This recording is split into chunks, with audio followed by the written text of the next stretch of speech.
Dana, Hemma, liam na pangbaga tu dia hai nu he. Ai na alne na ai che thare iba. Sel du taman krati mayam du nai u thaja khidro. Ha, nang lau roi su to ya ye bithok uble. Som bin e na taw we wat ni. Pu gro hai bro se. masigi nu PCD ba. Changwa se na pu khro se. Samnga, ho piro se piro ai lai mong da ngai ram mani. Awat pa du na hayeng lau ro. Ho, ai ngai mani sa let ko. Ai gi lai phau sina khare na chumba. Aduna mayam sina ai da tanapa. Nangdi kari leirami ba? Sida ai miyam au unazaram ba. Adot tada ai satlu kige. Salet. Saluro.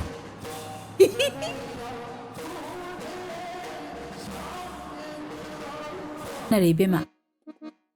Masa pukam doge nupa duba. Phazai. Ibema nangse narabak phida ko. Masak su phazaba, matik su saba, inak su khunba. Ado kakei bo hainarake. Lohong mase yarabra na hangi. Nangdi kai haramge. Yadre na hairame. Adudi kai gi harami ba. Adubu haibe ya bawara. Mayam na waloi narakan sida. Shibu haiba kai kai ge.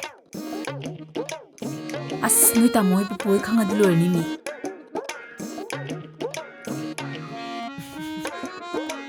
Aina phagi tawraga asengma manbai na ma. Manta bani. Adubu phagi tawbe ya bawara. Masidi. Nang enjoy ta horo. Ai thimbige. Yarani. Namana ba khaina ngairamani. Ai ti thogla roidra na khalama bani. Tarwa. Nang lan khalmal. Manam ngak tane. Kyam luna tinna bana mana bano. Yam nak na ba oiramadi invitation soida tarokam thoktra. Khudakta invite taraga changaga phamchalui dubu. Ai de khitang appropriate oidabra na khale. Namana ba singduna isa chip oin uramoidro. Kisu khalam moi taro. Nong phado ke wani moju. Lei matik char mi ngak tane. Ai lei khang da beni na harami dudi. Nangi dudi kitang orthodox mandro.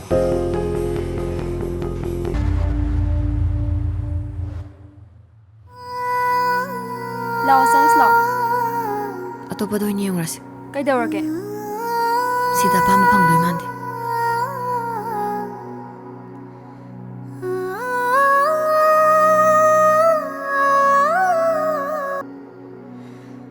Bima, kaidaurage.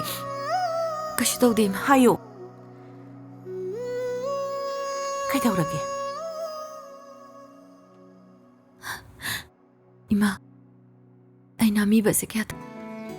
Aina luxury se. Itaw gi sanupi se. Ai mo oijerage dana ai haiba hekta luxury bani ne itaw. Ai gi budi yare itaw. Nungai da. Magi luhonga dauriba mamanabido. Nahan sak pijabado. Aduda aina tumina hangawbane. Ai khoi taru sibu khangna sanaba ka laibraidana. Laiti haidana sanupise. Ado minagadi yam hairakpa male. Mahanadi chungya yadi hai. Ado nang wafamdo nachanupi khara hududana. Hayeng oina hairage. Ngasidi masu waramani. Sak sawaisu ya. Kaganada. Masagi lang bawa masak kang dyan, diba?